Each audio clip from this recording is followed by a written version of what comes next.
My name is Galen Miller. I'm second generation in a family business and owner and president. So the history of Miller Poultry is actually started by a couple brothers, an uncle of mine and my father, back in the mid-40s, and it was actually a turkey business.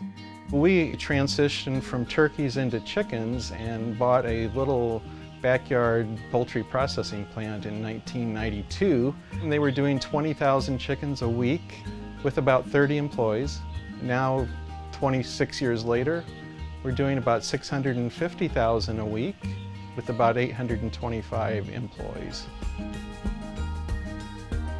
Our model is a little unique over and against the industry because we have about 150 farm families, many of which are Amish and conservative Mennonite in northern Indiana and southern Michigan. I feel that we have some of the best grower relations in the country. We try to treat them well with respect and integrity. Part of our mission statement is to grow naturally grown poultry in an ethical and efficient manner for consumers that enjoy wholesome and great tasting food. Early on, after we bought the small plant in 1992, we partnered with Whole Foods.